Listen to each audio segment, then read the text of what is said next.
Graças e paz, meus queridos. Bom revê-los novamente. Pela manhã a gente teve um tempo muito especial com as mães, com o café da manhã, muito bem preparado pela equipe. Foi um tempo muito gostoso. E agora, novamente, à noite, vamos continuar a nossa série sobre família, que eu creio que é aquilo que de mais precioso nós temos. Semana passada a gente viu o casamento como Deus planejou, a família como Deus planejou. E hoje nós veremos como pode haver harmonia em um lar onde habita pecadores. Eu creio que se você mora com uma outra pessoa, você já percebeu como é difícil passar 1, 2, 3, talvez uma semana sem ter um atrito. Aliás, aonde começaram os atritos entre os seres humanos? Lá no Éden. Primeiro casal, logo com a queda, já começou as brigas de acusações. Já começaram as divisões entre o ser humano. Logo depois, no capítulo 3, a gente já vê essa divisão. No capítulo 4, a gente já viu um genocida. Aquele lá sim foi genocida. Matou 25% da humanidade sozinho. Caim matou Abel. Só tinha Adão, Eva, Caim e Abel. Ele matou 25%. Não foi? Então, onde há seres humanos, infelizmente, há dificuldades. Somos pessoas diferentes, principalmente numa família onde vem um de uma formação, outro de uma formação diferente, os dois se unem e aí começam a disputa, assim como Deus disse que haveria, ali em Gênesis capítulo 3. E essa disputa vai perdurar até o dia do nosso encontro com o nosso Salvador. Ok, então não tem solução? Sim, há uma solução. Como nós podemos viver em harmonia dentro de um lar onde todos que ali estão são pecadores? Eu sei que, embora regenerados, ainda continuamos com o resquício da velha natureza que nos leva, que nos impulsiona, que quer nos dominar e nos levar a fazer coisas contra a vontade de Deus. Então, como é possível a gente viver em harmonia num lar onde um quer engolir o outro, onde um quer dominar sobre o outro, quer prevalecer, quer impor a sua vontade? Como é possível? Para isso, nós vamos abrir o livro de Efésios. Então, nós vamos ler Efésios e a gente vai dar uma sobrevoada, um panorama no livro de Efésios. Eu lembro que quando a gente pregou Efésios, nós ficamos uns 5, 6 meses. Então, vocês podem ter paz aí, ficar sossegado, que eu vou ter que chegar até o capítulo 5, então se demoramos 5, 6 meses, vamos demorar uns 4 meses hoje à noite só, tá bom? Mas Efésios capítulo 1, e nós vamos avançando até o capítulo 4, de maneira que nós vamos ver alguns princípios que são necessários para que haja harmonia dentro do lar. Mas antes disso, eu quero orar novamente.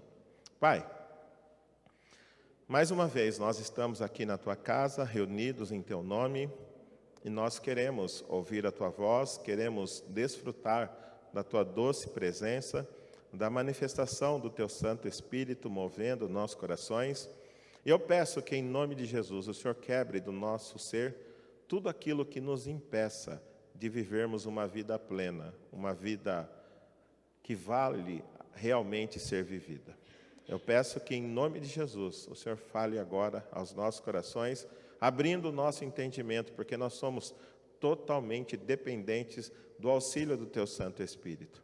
E é por isso que nós clamamos agora, Pai, em nome de Jesus. Amém. Então, alguns princípios. Como é possível que a gente viva em harmonia num lar onde há apenas pecadores? O primeiro princípio é o seguinte: quando cada membro entende o propósito para o qual foi criado. A grande questão é, por que você foi criado? Você já parou para pensar o propósito da sua existência? Por que você existe? Infelizmente, hoje nós vivemos a época do hedonismo. Todas as pessoas acreditam e são incentivadas, as mídias pregam que nós nascemos para sermos felizes, nós nascemos para desfrutar prazeres e quanto mais, melhor. Quanto mais sensações prazerosas, melhores nós nos sentiremos.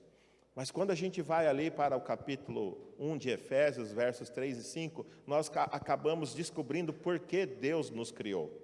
E eu e você só podemos ser verdadeiramente felizes quando estamos dentro desse propósito.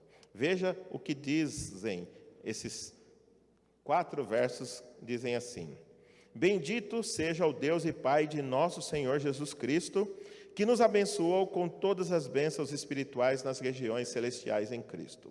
Primeiro ele começa dizendo assim, Deus ele é bendito porque Ele já nos abençoou. Tudo que é necessário para que tenhamos uma vida espiritual plena, Ele já nos deu em Cristo Jesus.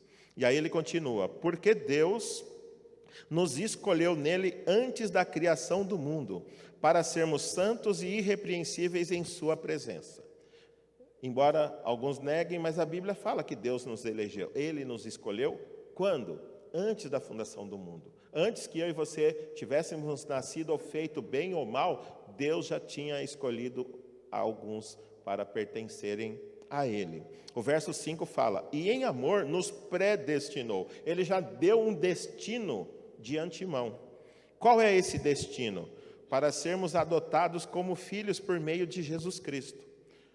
Deus já nos criou, nos elegeu e nos predestinou para sermos adotados como filhos por meio de Jesus Cristo, conforme o bom propósito da sua vontade. E o verso 6 diz para quê? Para o louvor da sua gloriosa graça, a qual nos deu gratuitamente no amado. Ou seja, se você vai lá no verso 13, ele também fala, a fim de que nós que primeiros esperamos em Cristo sejamos para o louvor da sua glória. E você vai lá no verso 14, ele diz, que é a garantia da nossa herança até a redenção daqueles que pertencem a Deus para o louvor da sua glória. Então, para que eu e você fomos criados? Para o louvor da glória de Deus. Nós nascemos para glorificar a esse Deus que nós acabamos de cantar, que é o Criador, que é soberano, que é único, que é digno de louvor. Eu e você, nós não nascemos para outra coisa senão para esse feito, glorificar a majestade, ao Deus Criador dos céus e da terra, a quem pertence todas as coisas e a quem o governo pertence. E cabe a mim, cabe a você entendermos isso. Se dentro do nosso lar, eu como marido entender que eu sou um marido para o louvor da glória de Deus, terei menos dificuldade com a minha esposa. Se ela entender que ela foi criada para a glória de Deus, teremos menos ainda. E se os nossos filhos entenderem que eles foram criados para a glória de Deus, então podemos ter um lar harmonioso. Não perfeito, mas harmonioso. Porque quando a gente olha para a Bíblia, as melhores famílias ainda assim enfrentam dificuldades. Você vai lá para Abraão, enfrenta dificuldades. Vai lá para Isaac, para Jacó, vai lá para Davi. Por onde quer que você ande, as famílias enfrentam dificuldades, mas essas dificuldades, essas diferenças podem ser diminuídas e a harmonia pode reinar quando cada um entende. Eu fui criado para a glória de Deus, eu não fui criado para ser feliz. Felicidade é o resultado de eu glorificar a Deus. Quando eu glorifico a Deus, eu sou feliz. Se eu busco a felicidade como um fim em si mesmo, eu serei a pessoa mais infeliz da face da terra. Mas quando eu cumpro o propósito para o qual Deus me criou, louvá-lo, exaltá-lo, mostrar para aquelas pessoas que estão ao meu redor quem é o meu Deus, quem é o meu Salvador, o que Ele fez por mim, então eu serei feliz. Então, quando cada membro entende o propósito para o qual foi criado. Fomos criados para a glória de Deus. Segundo princípio, como pode haver harmonia em um lar onde habita pecadores. Quando cada membro passou pelo novo nascimento em Cristo. Quando cada membro passou pelo novo nascimento. Nós nascemos nesse mundo, infelizmente, todos que nascem aqui, nascem separados de Deus, por causa dos seus pecados. E é necessário, então, que nasça do Espírito, é necessário que tenha uma regeneração, mediante a atuação do Espírito Santo, quando você ouve a palavra e crê. Então você nasce de novo, você é criado de novo, você é uma nova criatura em Cristo Jesus. Sabe por quê? Veja onde nós vivíamos antes de Cristo. Capítulo 2, verso 1 fala assim: vocês estavam mortos em suas transgressões e pecados, nos quais costumavam viver quando seguiam a presente ordem deste mundo e o príncipe do poder do ar, o espírito que agora está atuando nos que vivem na desobediência. O texto é muito claro quando diz que nós estávamos mortos. É o Walking Dead, né? Mortos vivos. Embora vivos biologicamente, espiritualmente estávamos mortos. Uma pessoa morta espiritualmente não tem relacionamento com Deus. É incapaz de reconhecer a soberania de Deus, a glória de Deus, não quer viver para Deus. Pior, o texto diz que antes de Cristo nós vivíamos segundo o príncipe do ar, o espírito que agora está atuando nos que vivem na desobediência. O texto é muito claro quando diz assim: nós estávamos mortos por causa dos nossos delitos e pecado. Coisas que nós fazemos que não estão dentro da vontade de Deus e que são pecados e que nos afastam de Deus. E ele diz, nós costumávamos viver neles. E aí, ele diz assim, que esse espírito do anticristo, ou de Satanás, opera na vida daqueles que vivem na desobediência. Sabe, a pessoa que você fala, ela continua fazendo errado, você ensina, ela faz errado, você exorta, ela faz errado, ela vive na prática do pecado. Por quê? A gente não consegue entender, mas o texto diz que o espírito que está atuando, ou seja, energizando, Satanás, ele capacita, ele dá força, ele incentiva, ele conduz pessoas que estão vivendo contra a vontade de Deus. E só tem uma forma de sair debaixo dessa atuação. É quando nós nascemos de novo.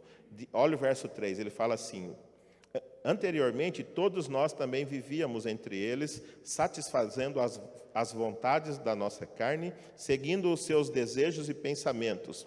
Como os outros, éramos, por natureza, merecedores da ira de Deus.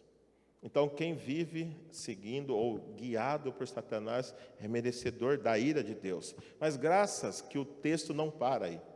O 4º versículo começa a trazer esperança, que diz assim: todavia, Deus, que é rico em misericórdia, pelo grande amor com que nos amou, verso 5, deu-nos vida.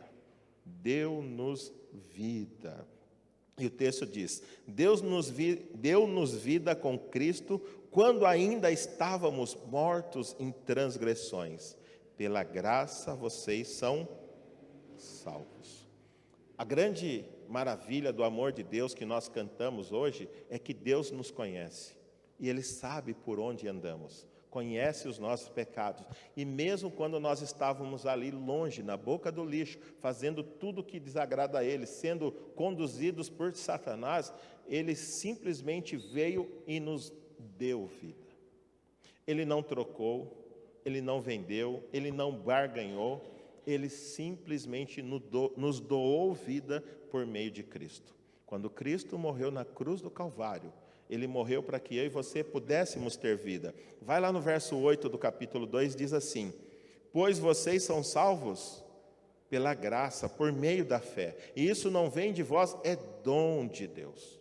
Como é que eu e você podemos sair de debaixo da atuação de Satanás? Quando cremos. Como cremos no sacrifício de Jesus. E ele diz, pela graça vocês são salvos mediante a fé, e isso não depende de nós. Não é porque eu me tornei uma pessoa boazinha, não é porque eu parei de fazer coisas erradas, porque eu ainda continuo fazendo, não é por causa disso. mas é porque a graça de Deus nos alcançou, nos transformou. E ele diz o verso 9, não por obras, para que ninguém se glorie. Por melhor que eu seja, por mais que eu me esforce, por mais que eu tente fazer coisas para agradar a Deus, o texto diz, não é por causa das obras. É dom de Deus. Não vem das obras para que ninguém se glorie. Ninguém vai poder chegar no céu e falar assim, eu fui bom, viu? Eu trabalhei ali na igreja, eu dei o dízimo, eu ajudei o pastor, eu preguei, eu cantei, eu toquei, eu limpei a igreja. Ninguém vai poder falar nada. Porque o texto é muito claro, a nossa salvação não vem pelas obras, é um presente, é um dom que Deus nos deu gratuitamente. Não foi de graça, porque Jesus pagou um alto preço. Nós a recebemos sem preço algum, mas Jesus pagou o preço. E quando Ele pagou o preço, foi para que eu e você saíssemos de uma vida de morte e passássemos a viver uma vida que realmente vale a pena ser vivida. Terceiro princípio, então, além de você entender que você foi criado para a glória de Deus e ter passado pelo novo nascimento, você tem que entender o poder do Evangelho na criação de uma nova comunidade. Imagina que Paulo está falando para os dois maiores rivais. Ele está pegando Ponte Pretano e corintianos e colocando para fazer parte da mesma família. Ele está pegando corintianos e palmeirenses, brasileiros e argentinos. Ele está pegando ucranianos e russos. Povos inimigos que viviam em guerra. E ele pegou esses dois, e dos dois, o texto diz que ele criou um único homem. Só pode haver harmonia dentro de um lar, marido, esposa, pais e filhos, irmão com irmãos, quando eles são alcançados por esse evangelho transformado, e eles, mediante o estudo, eles começam a perceber a profundidade desse evangelho, o poder desse evangelho. Olha lá para o versos 14, que diz assim, o 2,14. Pois ele é a nossa paz, o qual de ambos fez um, destruindo a barreira, o muro de inimizade. Entre judeus e gentios havia uma grande barreira. Eles eram inimigos mortais. Mas Deus, ali na igreja de Éfeso, pegou tanto judeus quanto gregos e uniram-os num único corpo, uma única igreja. E a família só pode haver harmonia dentro da família quando marido, esposa, filhos são alcançados por esse evangelho, e essa unidade que o Espírito produz alcança cada coração.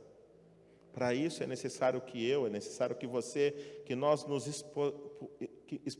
exponhamos o nosso coração à palavra de Deus, a fim de que essa palavra, utilizada pelo Espírito, transforme, quebre as barreiras e venha nos unir.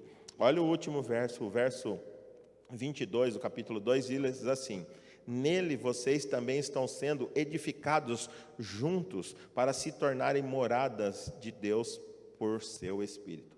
Imagina, ele está falando assim, judeus e gentil.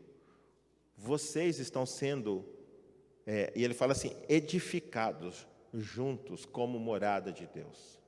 E uma família, para que haja harmonia, é necessário que esposa, marido, filhos também sejam edificados juntos para serem morada do Espírito.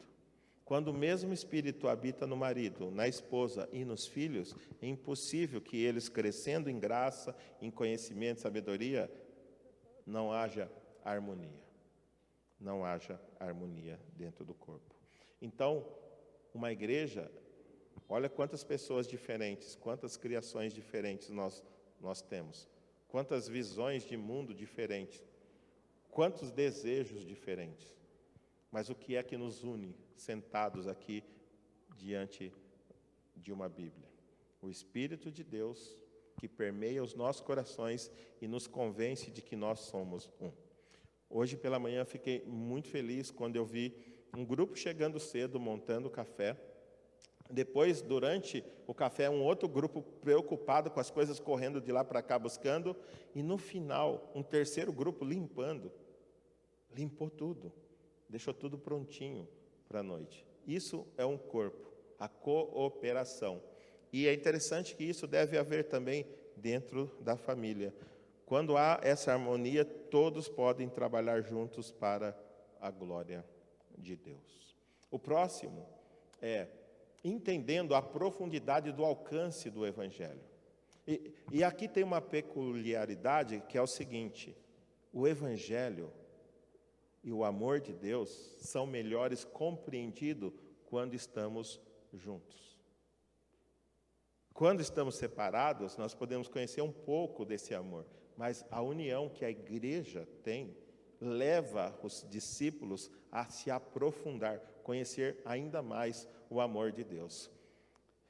Veja o que dizem os versos, começando ali no 14, ele vai falando a respeito que, Paulo falando, por isso eu estou me colocando de joelho, eu estou buscando a Deus por vocês, Efésios. E qual é a intenção dele? Olha o verso 16. Oro para que com as suas gloriosas riquezas, Deus os fortaleça no íntimo do seu ser com poder, por meio do Espírito. Ele está pedindo assim, Deus, fortaleça a IBAV, no íntimo, no ser, que cada membro dali possa ter o seu Santo Espírito fortalecendo o coração de cada um deles. E o verso 17, para que Cristo habite no coração de vocês, mediante a fé. Por causa da fé que nós temos no sacrifício dele, que ele habita em nossos corações. E oro para que, estando arraigados e alicerçados em amor, ele quer que nós tenhamos raízes nesse amor, raízes nesse evangelho. E o verso 18, ele fala assim, vocês possam, juntamente com todos os santos, compreender a largura, o comprimento, a altura e a profundidade. Parece que ele está falando assim, quando a igreja está reunida, algo místico acontece. Nós somos capazes de compreender algo que sozinho nós não somos capazes de entender. Olha o que ele diz, para que vocês possam, juntamente com todos os santos, compreender a largura, o comprimento, a altura e a profundidade do amor de Deus. A gente sabe que o amor de Deus, ou seja, o que ele está dizendo, ele quer que você conheça plenamente, mesmo sabendo que o amor de Deus é infinito. Nós, finitos, nós não somos capazes, mas quando estamos juntos, nós passamos a desfrutar e a conhecer um pouco mais desse amor. E olha o verso 19. E conhecer o amor de Cristo, e Ele mesmo, Ele quer que a gente conheça algo que excede todo o entendimento, para que vocês sejam cheios de toda a plenitude de Deus. Quando é que um discípulo, quando é que um cristão cresce e conhece mais e mais e mais a Deus? Quando ele está vivendo em união com a sua igreja. E aí ele fala, conhecer o amor de Cristo que excede todo conhecimento. A gente não é capaz de conhecer o amor de Cristo, mas mesmo assim Paulo está orando, Deus, permita que eles conheçam a largura, o comprimento, a altura e a profundidade do seu amor, que excede toda e qualquer capacidade humana de se medir. Não, é impossível medir. Quando a gente olha ali para a cruz e saber que ele morreu por pecadores, ele pediu perdão para aqueles que estavam crucificando ele, falou, Pai, perdoa-lhes, eles não sabem o que estão fazendo. Quando a gente olha para esse amor, quando a gente vai para Romanos, capítulo 5, verso 8, diz, mas Deus prova o seu amor para conosco em que Cristo morreu por nós, sendo nós ainda pecadores. Morrer por nós aqui, bonzinhos, servindo, é uma coisa, mas ele não morreu por nós quando a gente estava aqui, ele morreu quando ele sabia que a gente estava lá no mundo, fazendo tudo que não presta. E assim, mesmo assim, ele morreu por nós. Mesmo assim, ele morreu por nós. Então, como pode haver harmonia em uma igreja ou em uma família, quando essa família entende a profundidade do alcance do Evangelho. Todas aquelas coisas difíceis, idiosincrasias, já ouviram essa palavra? Coisas em mim que te irritam. Isso é idiosincrasias. Coisas que eu faço que irritam você. Como é possível a gente viver com essas coisas? Só quando a gente entende que esse amor cobre multidão de pecados. Como é que eu posso conviver com coisas que você faz que me irrita, sem que eu passe o pé em você e sente em cima? Só quando o amor de Cristo preenche o meu coração. De outra forma, não tem como a gente viver juntos. Não tem como. Não tem como. Hoje a gente teve jogo. Um time grande com um time pequeno. Mas por que teve torcida de um único time? Porque eles não podem viver juntos, exceto se o Evangelho alcançar eles. Aí os dois poderiam ter torcida do time grande e do time pequeno ali. Mas como não pode, só tem torcida de um único time. Agora, como é que o Carlinho pode, no final, conversar comigo e tomar lanche comigo numa boa? Só quando o amor de Cristo agir na vida dele. Porque eu creio que ele está ali com vontade de me pegar. Ele está com vontade de me pegar. Mas quando o amor de Cristo atua em nossas vidas, essas coisas, futebol e todas as outras coisas, ficam em segundo plano. E nós podemos caminhar juntos e nos amar e viver tranquilamente, quando a gente conhece a profundidade do Evangelho. O Evangelho não é uma coisa que funciona domingo à noite aqui na igreja. O Evangelho é algo que tem que funcionar e transformar a nossa vida em todo momento, em toda circunstância, em todas as situações. Por isso que eu coloquei ali, o impossível, Deus é capaz. Deus é capaz de unir um casal que está quase na beira do precipício e trazê-los de volta. Filhos que estão lá fora e que odeiam seus pais e que preferem ficar nas drogas, traz eles de volta. Por quê? Só o Evangelho pode transformar a vida dessas pessoas. E a gente tem que entender o que Paulo está fazendo. Paulo, no capítulo 1, 2 e 3, ele está mostrando o que Cristo fez por nós. Ele está mostrando o que é o Evangelho. O Evangelho é Jesus morreu pelos nossos pecados. E agora que Ele já pagou o preço dos nossos pecados, Ele nos coloca num novo patamar de relacionamentos. E Ele quer que a gente viva em amor, apesar daquilo que nós somos e apesar daquilo que fazemos.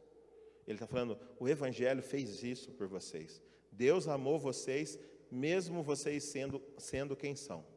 Deus me amou, mesmo sabendo que eu sou pecador. Capítulo 1, capítulo 2, capítulo 3.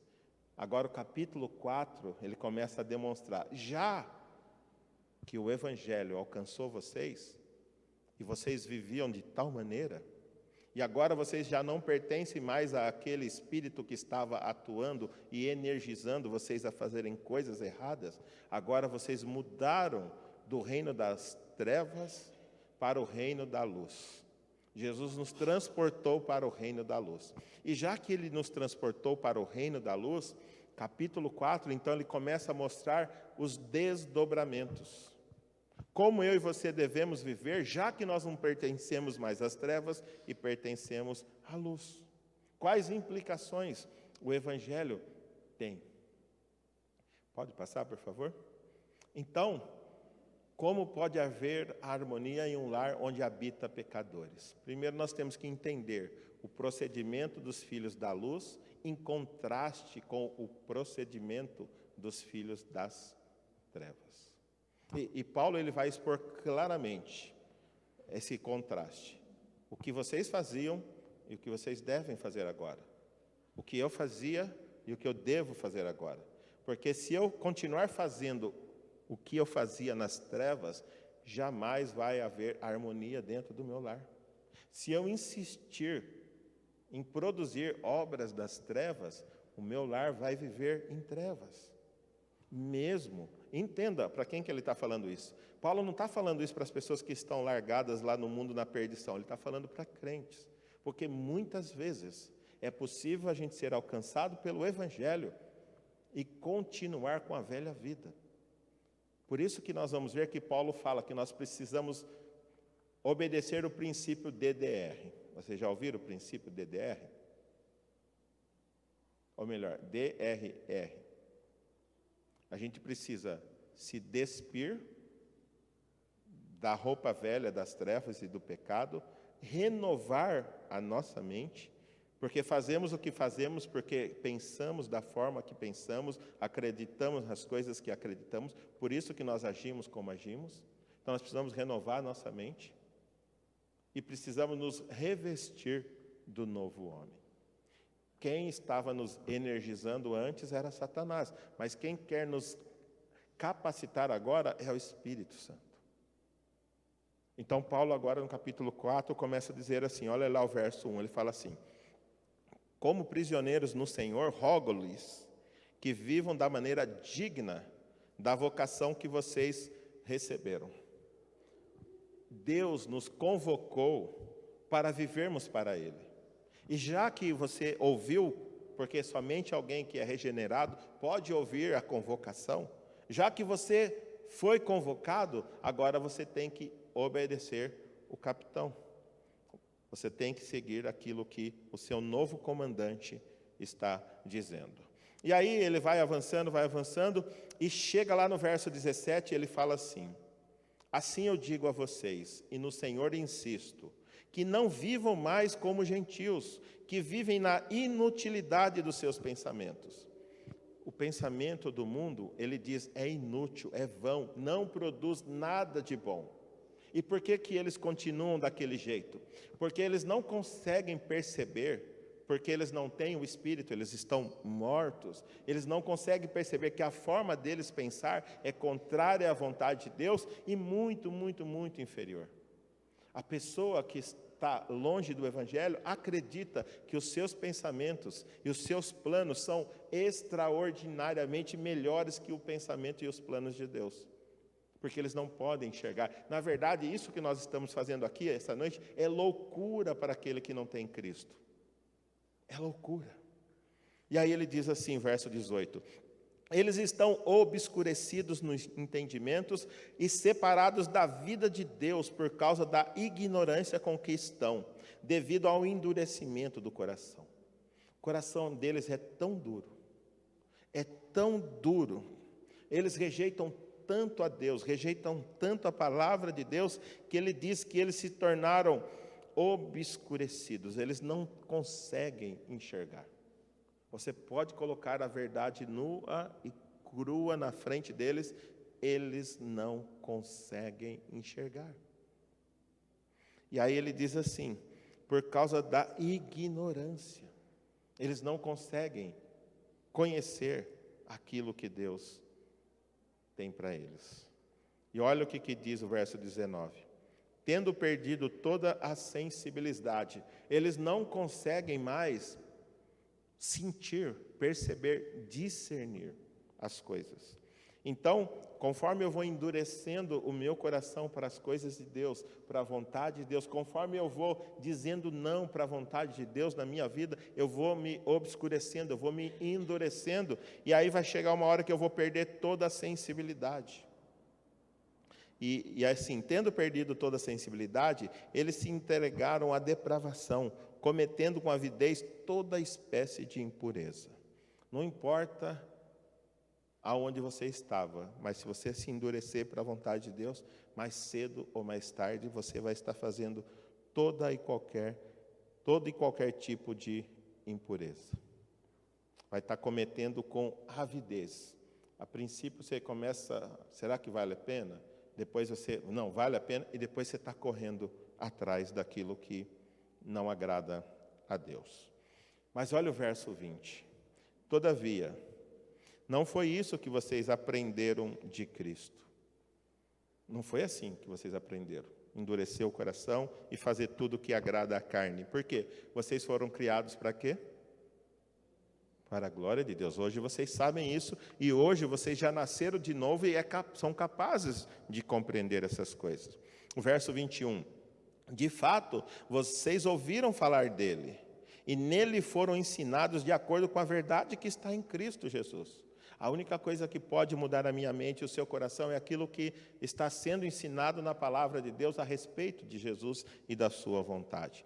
Verso 22. Vem o DRR. Quanto à antiga maneira de viver, vocês foram ensinados a despir-se do velho homem, que se corrompe por desejos enganosos. É interessante, eu estava lendo, e o autor ligava essa cena à cena de Lázaro saindo do túmulo. Imagina Lázaro 4 dias morto. Quando Jesus chega, as irmãs falam: Senhor, deixa, já está cheirando mal. Mas Jesus falou: eu não disse que se vocês crerem, vocês vão ver a glória de Deus? Marta ainda diz: eu sei, Senhor, naquele último dia. E aí ele fala: tire a pedra. Tiraram a pedra e ele fala: Lázaro, vem para fora. Então Lázaro sai do túmulo. Imagina que cena extraordinária. Imagina. Mas como ele sai? Todo enfaixado. Tanto é que Jesus diz: desamarrai-o, desatai, tirai as faixas e deixe que ele vá. Por quê? Aquela mortalha que vestiam as pessoas que tinham morrido era um traje de morte. Só servia para quem estava no túmulo. Quando Lázaro saiu do túmulo, aquilo não servia mais para ele. Era a velha vida lá do túmulo. E aqui o que Paulo está falando é a mesma coisa. Eu e você devemos nos despir do velho homem, que era o homem morto nos pecados. E agora, tirando essa velha roupa que não serve mais, olha o que ele diz, o verso 22. Quanto à antiga maneira de viver, vocês foram ensinados a despir-se do velho homem que se corrompe por desejos enganosos. As coisas que a gente busca do velho homem são coisas enganosas. Mas olha o verso 23. Nós fomos ensinados a serem renovados no modo de pensar. Nós precisamos alimentar a nossa mente, o nosso coração com a palavra de Deus, a fim de que aquilo que está predominando e nos levando a ter uma vida infeliz, a ter uma vida contra a vontade de Deus, uma vida que não é plena, uma vida sem satisfação, aquilo precisa ser trocado. Novos pensamentos, pensamentos de esperança, pensamentos de vida, pensamentos que realmente podem preencher o nosso coração. Então eu preciso renovar, porque enquanto aqueles velhos pensamentos estiverem predominando, e vocês têm que lembrar que Paulo está fazendo um contraste. O que tem preenchido a sua mente, os anseios do seu coração, são coisas do velho homem ou coisas do novo homem? São coisas das trevas ou coisas da luz? Se você fizer uma análise, escrever, e se você percebe que aquilo que está dominando os anseios do seu coração são coisas das trevas, você precisa então se despir dessas coisas, renovar a sua mente, mediante a palavra de Deus. E também, 24, a revestir-se do novo homem, criado para ser semelhante a Deus em justiça e em santidade provenientes da verdade. Você precisa se revestir do novo homem, e aqui ele diz, esse novo homem foi criado para ser semelhante a Deus, em justiça e em santidade, que provém da onde? Da verdade. E aonde que está essa verdade? Está em Jesus, está na palavra. Você não vai encontrar verdades fora de Jesus, fora da palavra. Verdades que transformam, verdades que satisfazem, você não vai encontrar em outro lugar. E aí ele continua dizendo, portanto, cada um de vocês deve abandonar a mentira e falar a verdade ao seu próximo. Então, mentira é da luz ou das trevas? Das trevas. Então eu devo lançar fora. E o que é mentira? Por exemplo, assim, o meu relógio está quebrado, eu não sei, eu estou andando aí na rua, alguém me pergunta a hora, e eu digo, são 7h30. Que horas são agora? 8h05. Eu menti? Não, eu não menti, porque o meu relógio está quebrado. Eu entendia que realmente era 7h30. Mas eu trabalho com alguém que tem uma reunião 8 horas. E a pessoa pergunta para mim, que horas são? Eu falo, são 7h30. Mas o meu relógio, eu atrasei para que ela perdesse hora. Eu menti? Eu menti. Então, mentira, você dá uma informação errada, visando um benefício próprio ou prejudicar alguém. Então, ele está falando assim, as coisas que você fala por quê? E a gente vai ver daqui para frente como Deus dá importância às coisas que nós falamos. E a forma como nós falamos. E aí ele diz, fale a verdade a seu próximo, pois todos somos membros de um mesmo corpo. Da mesma forma na família. Por que devemos falar a verdade sempre? Porque pertencemos ao mesmo corpo. O verso 26. Quando vocês ficarem irados, não pequem. É possível ficar irado sem pecar? Sim. Porque o que é a ira? Lembra que a gente estudou que a ira é uma resposta a algo que nós percebemos de errado. Percebemos, nem sempre está errado. Então, é uma resposta violenta. Eu respondo com rispidez e, às vezes, até com violência física. E ele está dizendo, então, você pode ficar irado. A ira é aquele desprazer que começa a crescer, e se você não apaziguar, você vai explodir. E vai machucar e ferir as pessoas que estão ao seu redor. Então, ele está falando assim, quando vocês ficarem irados, não pequem. Apaziguem a sua ira antes que o sol se ponha, e não deem lugar ao diabo. O que acontece quando eu não apazigo a minha ira? Ira e morte tem tudo a ver.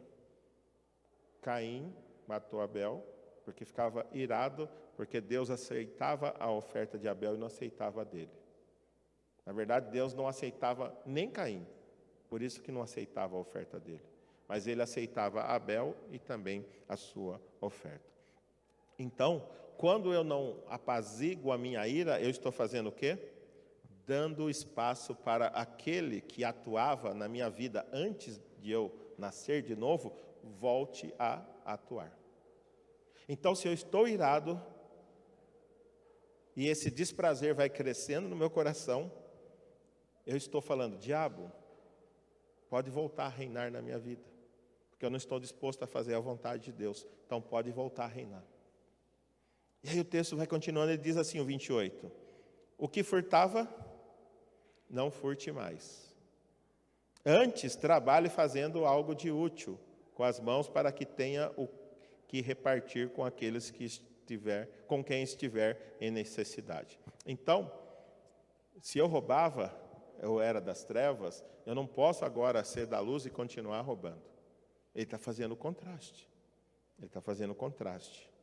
Mas agora, então, eu quero entrar na parte final desse texto e mostrar como é que pode haver harmonia. Por favor. Primeiro, deve haver uma comunicação saudável dentro do lar. Como que é uma comunicação saudável? Veja o verso 30. Nenhuma palavra torpe saia da boca de vocês. O que é uma palavra torpe? Lembrando que Paulo está sempre em cidades portuárias. Quem já foi numa cidade onde tem pescadores, quando você vai na praia, o que você sente? Um cheiro do quê? De peixe, mas infelizmente, muitas vezes, peixe podres. Os pescadores chegam com os seus barcos e as suas redes, eles separam os peixes bons dos peixes ruins, os peixes bons eles vendem e os podres eles abandonam ali na praia. Então, quando você chega, está aquele cheiro ruim, insuportável.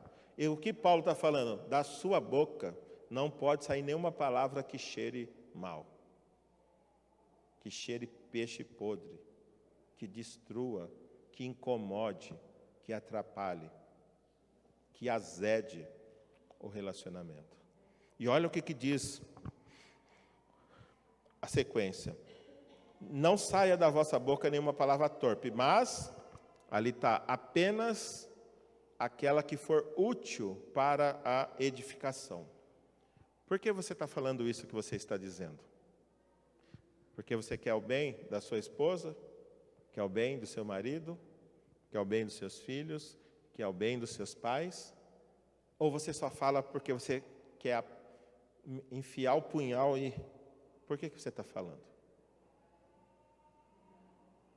Porque ele está dizendo assim, você não pode falar palavras que vão prejudicar o próximo. Mas também você precisa falar, sim, aquelas que vão edificar. Ou seja, edificação é construir o caráter cristão na vida da pessoa. Você está falando porque você quer construir algo de bom na vida da pessoa? Ou você só quer falar porque você quer magoar, você quer arrebentar, você quer ferir, você quer descontar o que ela fez com você? Por que você está falando? Porque você fala o que fala para o seu cônjuge, para os seus filhos, para o seu pai ou para os outros irmãos aqui. E o texto diz: não saia da vossa boca nenhuma palavra torpe, mas apenas que for útil para a edificação, conforme a necessidade. Eu preciso realmente falar isso? Eu tenho que falar isso? Se eu tenho, por quê? Porque eu comunicando essa notícia ou falando isso, a pessoa vai ficar feliz, vai conhecer mais a Cristo, vai crescer, vai abandonar os pecados, ou eu só falo porque eu quero realmente descontar a minha ira, a minha mágoa, o meu rancor contra a pessoa. Por que eu vou dizer o que eu estou dizendo? E também, conforme a necessidade, e para que conceda graça aos que a ouvem. A pessoa que está ouvindo o que eu estou dizendo, ela sai... A palavra graça, ela significa coisas que produzem bem-estar. Quando eu falo o que estou pensando e falar, a pessoa que ouvir vai se sentir bem, vai produzir doçura na pessoa que vai ouvir. E é isso que Paulo está falando. Por que os lares são destruídos? Porque a gente fala palavras torpes, mesmo que você não fale palavrão, mas você sabe cutucar, né? Você fala coisas que é para... Você não precisa falar palavrão, você pode falar coisas que, né? Os crentes não falam palavrão, não é? Não falam, né? Mas falam coisas que cutucam. É pior, né? Era melhor um palavrão e um tapa, um chute, um pontapé, do que às vezes muitas palavras que são ditas. E ali, ele diz, transmita graça aos que ouvem. Sabe qual que é o pior? De eu falar coisas que não devo dentro de casa? O próximo ponto é, eu vou entristecer o Espírito Santo. Eu vou entristecer. E aí, onde o Espírito Santo está triste, tem alegria? Porque a alegria é fruto do Espírito. E veja quantas coisas ele vem falando. Lá, ele já falou da mentira, já falou da ira. Geralmente a ira vem com gritaria, né? Então ele falando, não faça isso, não faça isso. Não entristeça o Espírito Santo com o qual vocês foram selados para o dia da redenção. Ele fala, o qual vocês, marido, esposa e filhos crentes, são todos selados para o dia da redenção. E quando a gente fala palavras torpes, a gente entristece. Ou seja, o Espírito já está tirando a mão. Próximo.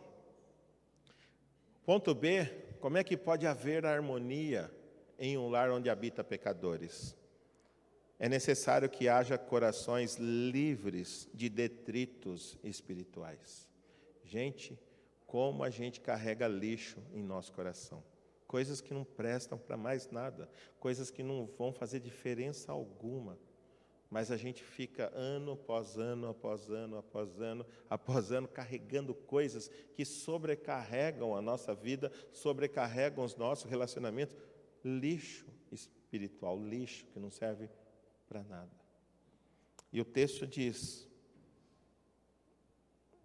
o verso 30, livrem-se de toda amargura. O que é amargura? Você se sentiu um desprazer com alguma coisa, você não se livrou dela, cada vez você está ficando mais amargo e não percebe. Todo mundo é culpado pela sua tristeza, mas você não percebe, é você que está se tornando amargo, por causa de lixo que está enchendo o seu coração e você não quer se livrar. Quando você come uma banana, você guarda dentro da bolsa a casca? Ou joga fora? Joga fora. Você chupa bala, você joga dentro da sua bolsa? Toma uma Coca-Cola, você guarda a latinha ou joga fora? É lixo, não serve para nada. Amargura, mesma coisa. Alguém fez algo para mim que me chateou. Se eu seguro esse algo comigo, eu estou me matando. Eu estou me matando. Eu estou tomando veneno esperando a pessoa morrer. Eu estou com uma brasa na mão e falando assim, quando eu encontrar essa pessoa, eu vou tacar essa brasa nela. Aí quem está se queimando? Eu. Está dizendo assim, livre-se da amargura, da indignação e da ira. Essas coisas não prestam. Aquele desprazer que vai crescendo a cada dia porque você não se livra, vai apodrecendo o seu interior. Também, olha mais uma vez a boca, a forma como nós falamos. Gritaria e calúnia. Por que a pessoa grita? Porque os argumentos da outra geralmente é melhor. Aí você grita porque você acha que você vai ganhar porque está falando mais alto. Você não tem argumento, você grita. Então aí a pessoa acredita que está ganhando porque ela está gritando, está falando mais alto. E a calúnia? É falar coisas que não são verdadeiras, pensando em manchar a honra da pessoa. E o pior, falar de maldade entre cristãos, entre uma família, entre marido e esposa, entre pais e filhos, irmão com irmão. Maldade é você fazer algo com a intenção única e clara de destruir a pessoa. Isso é maldade. Você faz algo porque você quer acabar com a vida da pessoa. E ele está falando que isso acontece entre cristãos. E por fim, além da comunicação saudável, coração livre de detritos espirituais, cultivando virtudes cristãs. Bondade. Ao invés de você fazer algo para prejudicar, você ajuda a pessoa. Ela está no fundo do poço, você sabe, ela está no fundo do poço, ela é culpada. Sabe aquela frase, eu não falei? Né? Eu não falei para você? Então, a pessoa foi, fez e aconteceu. Você não precisa falar, eu falei. Por quê? Porque ela já sabe. Você não precisa chegar lá e pisar em cima e falar assim, agora você fica aí. Não. A solução é a bondade.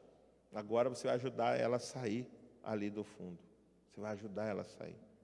E também a compaixão. O que é compaixão ou misericórdia? Você tratar a miséria da pessoa com o coração. Isso que é misericórdia. Você vai olhar para a pessoa, a situação dela, ela está lá por causa das suas escolhas, por causa do seu pecado, e ela merece aquilo e muito mais. Mas você vai com o coração e ajuda ela a sair daquela situação. É isso que vai resolver um lar que está dividido, que está destruído por causa do pecado. Bondade, compaixão, mas principalmente o quê? O perdão. E como deve ser o perdão? Eu vou perdoar o Jesus desde que ele parar de trazer aquele bolo gostoso aqui. Porque eu estou engordando. Então, se você continuar trazendo, eu não vou te perdoar. Não é assim. O texto, veja o que o texto diz. Sejam bondosos e compassivos um com os outros, perdoando-se mutuamente, assim como Deus os perdoou em Cristo. O perdão está baseado no quê? No que Cristo fez, não é no que nós fazemos. Porque se for no que nós fazemos, nós estamos perdidos. Porque nós somos o que somos lixo. Continuamos fazendo coisas erradas. Se o perdão da pessoa está condicionado à minha mudança, porque assim como Deus os perdoou em Cristo, como Deus nos perdoou? Colocou alguma condição? Não. Jesus foi e pagou o preço. Porque Ele pagou o preço, eu não posso mais cobrar de você. Porque se eu cobro você, eu estou dizendo, aquilo que você fez é muito maior do que o sacrifício de Jesus. Então você não merece. Mas a Bíblia diz que Jesus pagou por todos os nossos pecados. Inclusive esse que você não quer perdoar. E esse que você não quer perdoar, está fazendo você adoecer. Está corroendo o seu interior. Está deixando você uma pessoa amarga. Então, o texto é muito claro. Perdoem-se uns aos outros, assim como Deus os perdoou em Cristo. Deus prova o seu amor para conosco em que Cristo morreu por nós, sendo nós ainda pecadores. Ele não falou, quando vocês se tornarem bonzinhos, pararem de pecar, eu vou perdoar. Não. Assim como Cristo nos perdoou, sem condição alguma, única e exclusivamente por amor. E eu quero encerrar passando um vídeo do reverendo Hernandes Dias Lopes falando sobre o perdão. E como é tolice a gente não perdoar. Vamos assistir.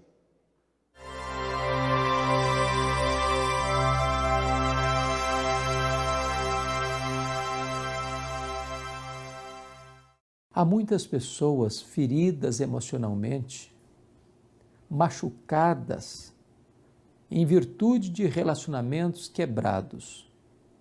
Maridos magoados com a sua mulher, mulheres magoadas, feridas com o seu marido, pais que estão com um relacionamento cortado com os filhos, filhos que não conversam mais com os pais, amigos que outrora caminharam juntos e hoje se tratam, se hostilizam como verdadeiros inimigos.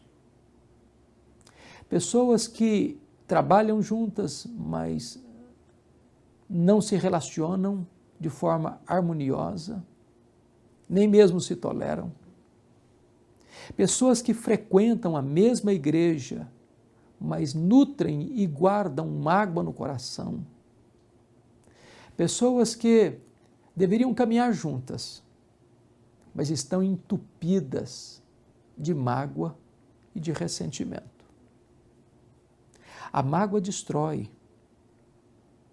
Guardar mágoa no coração é autofagia, é destruir a si mesmo. É como tomar um copo de veneno, pensando que o outro é quem vai morrer. Guardar mágoa é insensatez, porque nutrir ranço, ressentimento, amargura no coração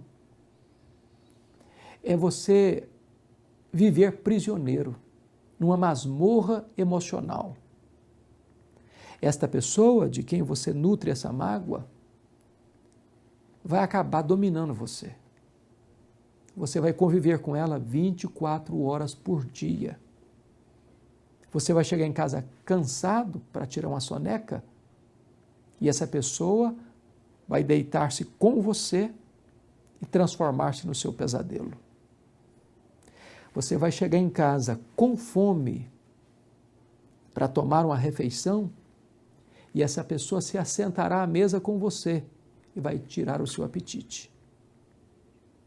Você vai sair de férias com a família e essa pessoa vai pegar carona com você e estragar as suas férias. A única atitude sensata é perdoar. Sabe, o perdão é necessário, porque nós não somos uma pessoa perfeita. Nós não viemos de uma família perfeita. Nós não nos casamos com uma pessoa perfeita. Nós não temos filhos perfeitos. Não frequentamos uma igreja perfeita. Não vivemos numa sociedade perfeita. Nós temos queixas uns dos outros. Por isso, não há saúde emocional sem perdão. O perdão liberta. O perdão cura. O perdão transforma. O perdão é a asepsia da alma, a faxina da mente, a alforria do coração. Perdoar é lembrar sem sentir dor. Você, talvez, que está me assistindo, precisa tomar essa decisão. Espremer todo o pus da ferida. Tirar esta mochila pesada das suas costas. Ficar livre. Viver uma vida plena, feliz, abundante. Tome a decisão de pedir perdão. Quebre essas algemas. Saia dessa prisão. Seja livre. Resolva perdoar. Resolva pedir perdão. E então você viverá uma vida maiúscula, superlativa, abundante, feliz.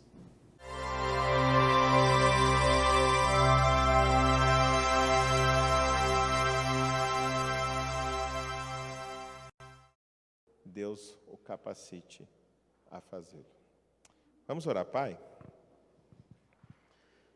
Queremos te agradecer, porque em teu infinito amor, o Senhor nos ama mesmo sendo pecadores.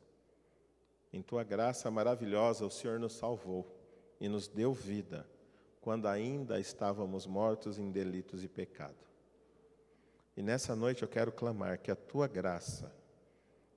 graça invada o nosso coração, nos fortalecendo, nos ajudando a nos despirmos do velho padrão. Eu peço que a tua graça, mediante a atuação do teu Santo Espírito, renove a nossa mente, nos dando pensamentos dos filhos da luz. Retira de nós todo o padrão das trevas, Pai. E ajuda-nos a nos revestirmos do novo homem. Ajuda-nos a abandonarmos mentira, ajuda-nos a abandonarmos ira, amargura, ajuda-nos a perdoarmos, assim como o Senhor nos perdoou em Cristo. E que o Senhor nos dê uma boa semana debaixo da tua graça, desfrutando do teu amor e do teu cuidado. Em nome de Jesus, Pai. Amém.